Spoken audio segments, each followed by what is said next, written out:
Mimi kwa majina naitwa Agatha Cloud Makirika, ni afisa muuguzi katika hospitali ya Mtakatifu Elizabeth.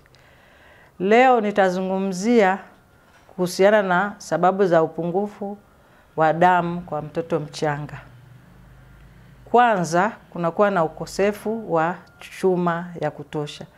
Hii inatokana mama anapokuwa mjamzito, anapokuwa hatumii folic acid, inamsababishia kupunguza kwa chembe nyekundu za damu za kutosha au hemoglobin ya kutosha.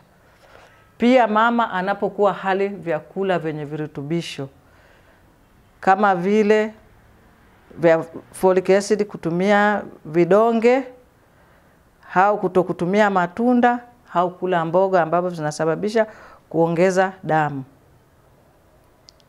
Dalili za kuzaliwa kuwa na upungufu wa damu. Mtoto mara nyingi anakuwa mdhaifu, anakuwa hana furaha, anakuwa amechoka, anakuwa hana uwezo wa kufikiri vizuri. Na mapigo yake ya moyo tukipima huwa yanakuwa juu sana. Na anakuwa mweupe kwenye viganja, kwenye macho, hata ngozi yake inakuwa nyeupe. Wengine pia wanatamani kula udongo. Kwa hiyo unapoona hizo dalili, mama mpeleke mtoto akapimwe kiwango cha damu. Na pia saa nyingine tunapaswa kuwapa dawa za minyoo. Jinsi ya kumlinda mtoto akiwa tumboni na upungufu wa damu: kwa kutumia vidonge. Mama tuwasisitize wa mama kunywa folic. Wasiseme kwamba ina harufu mbaya, inawatia kichefuchefu. Tuwahimize hata waweke popote pale, hata waweke kwenye chakula waweze kula, labda kwenye ugali wa kiviringe waweze kukimeza, ili kiwasaidie wawe na kiwango cha juu cha damu. Pia tuwasisitize wakina mama kula vyakula vyenye virutubisho.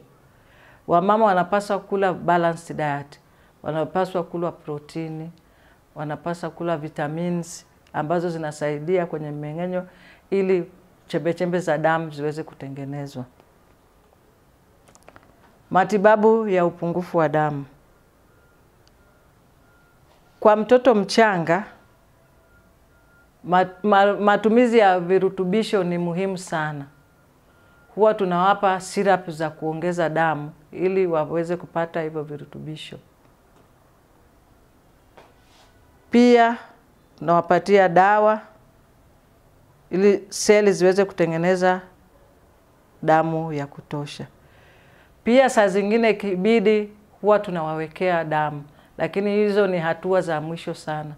Hatua za mwanzo awali ni chakula, vidonge, lakini mtoto anapokuja na upungufu wa damu chini ya 7 ni lazima tumuongeze damu.